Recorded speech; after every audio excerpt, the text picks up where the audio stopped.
But this still doesn't mean it's not an incredibly serious issue, because Indeed, yeah. Article 5 kicks in. In essence, Poland has been attacked. Poland is a NATO country. If a NATO country is attacked, Article 5 can kick in. And Tim Marshall joins us now, always someone you want to have on the line when you get an incident like this. Not that too many incidents like this happen, but Tim, welcome and good evening to you. yeah, hello. I mean, you say getting hold of people who know what's going on. I'm not sure very many people do at the Indeed. moment, John. My initial instinct on the 3 or 4 sentences we have, the Russians have overshot. They've gone for a massive strike on Ukraine against the critical infrastructure. The farmland that they've hit, killing 2 people very tragically. Presovoilov, it's about 3 miles across the border.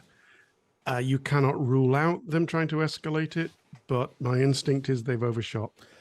I mean, that in itself is very useful information, Tim. I mean, you're the one that I'd want to consult on a development like this. But you discuss these weapons, and I've seen just on the scattered fragments of social media reporting, we're talking about cruise missiles. But if they've landed on farmland, then that lends itself to the analysis that this was not a deliberate attack. You'd imagine if they had any military point to it, you would not be attacking farmland, you'd be attacking some sort of supply line, even a military target. So this suggests that we are talking about, I suppose, the lower end of the scale of emergency. Yeah, sorry, John. It does. I mean, I'll put a caveat in. The Russians have a doctrine within their military structure that says escalate to de-escalate. Grab attention, get to the table by escalating, and then come down from that. Again, that's a caveat. I don't think that's the case. If you go all the way back to the Kosovo War, 1999, the Americans hit Bulgaria by mistake. They were aiming at Serbia, some major target that a cruise missile was aiming for. And it went round and round in circles for about half an hour, and then it landed in Bulgaria. I remember another occasion, I was in Belgrade at the time. I actually went to pick up the pieces of the computer inside the cruise missile because it had hit a hospital. So this happens. And if you're going to fire 100 missiles, and the Russians have fired 100 missiles today, it is possible that they have overshot. Yes. I agree with you. Farmland, it's too much of a coincidence, but this still doesn't mean it's not an incredibly serious issue. Indeed, yeah. Article 5 kicks in. In essence, Poland has been attacked. Poland is a NATO country. If a NATO country is attacked, Article 5 can kick in, and the National Security Council is now meeting in Warsaw to decide what to do next.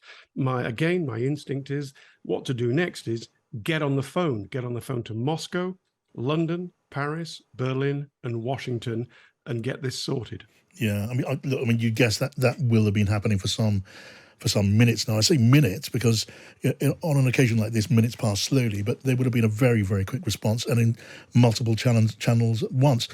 Look, forgive Tim the necessarily uninformed nature of this question because we have no information and I have even less expertise, but I've seen on social media that we may be talking about cruise missiles.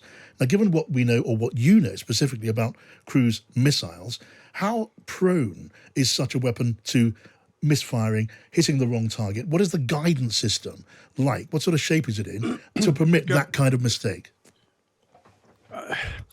Problem is that even one mistake obviously makes headlines. Now they have a pretty good record, and the Russians, just like everybody else, use GPS.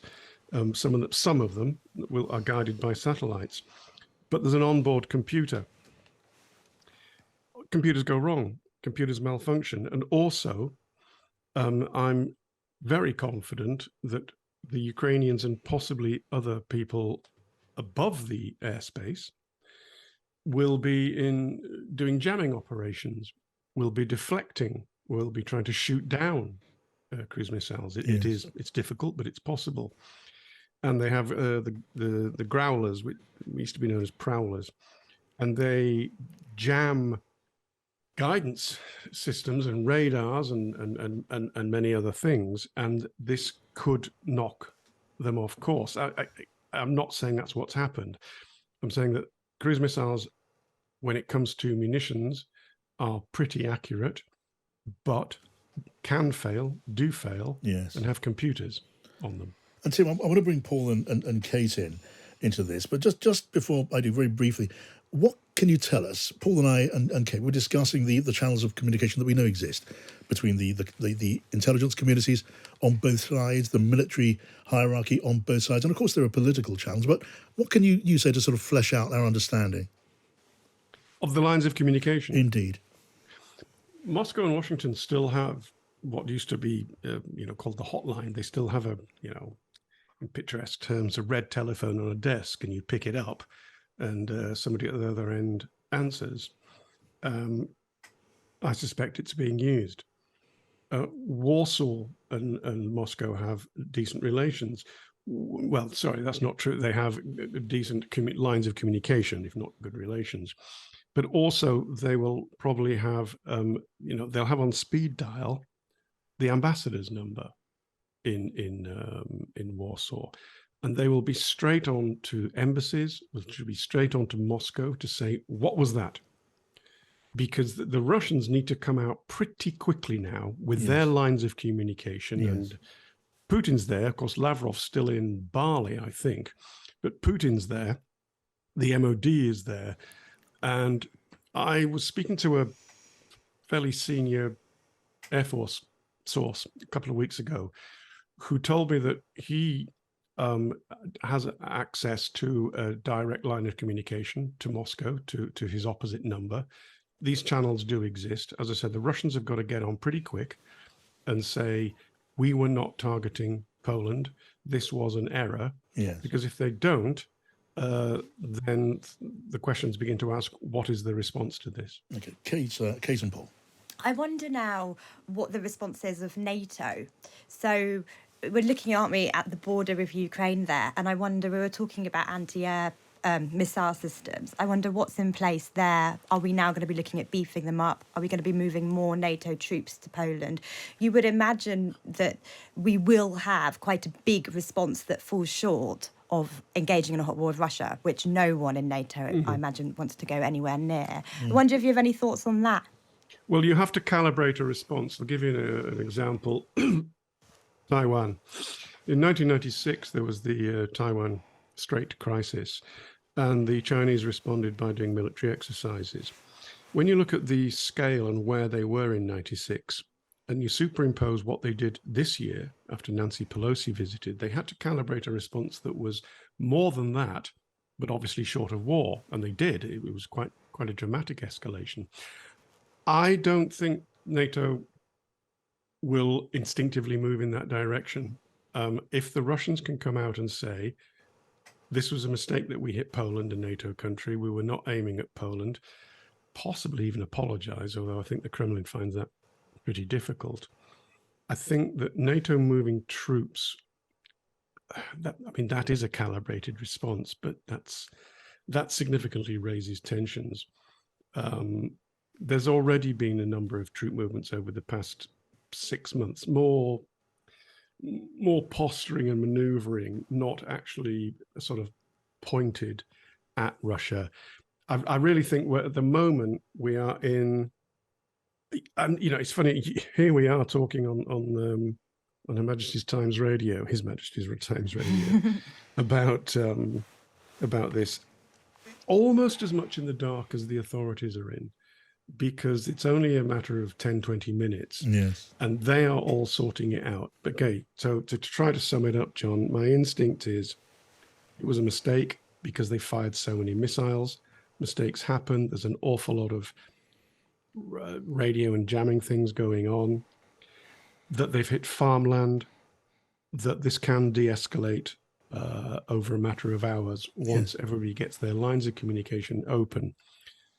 The flip side of that is no apology, no explanation. That would possibly go to what Kate just described. That would be a calibrated response. Unless we get there, I think that they're going to be talking to each other and trying to sort out what is a dangerous moment. Tim, always great to get your expertise and your thoughts on this subject, particularly at what is now a particularly sensitive and tense moment. I should say that on social media reports from Poland and elsewhere, it's being treated and reported as stray rockets landed in Poland. We wait for details of that, confirmation of what exactly did go on here. We are, after all, only about 20 odd minutes into this situation. But there seems to be a presumption, maybe born of wishful thinking and certainly logic and calculation, that this looks more like an accident than otherwise. The reports that we have seen suggest that these, and Tim was confirming this, these rockets, these Russian missiles, landed on farmland. Suggestions of grain dryers having been hit. Obviously, no one would imagine grain dryers on farmland in Poland would be on anyone's list of military targets. And that would encourage, I guess, the hope that this was an accident, although nonetheless an accident which will still be a defining moment in this war between Ukraine and Russia, with the West solidly behind Ukraine. The lines will be running very hot now between both sides, involving the Kremlin, involving Ukraine's allies, involving intelligence and military communities on both sides too. And here on Times Radio, we'll do our best to keep you up to date with all of this story as it breaks.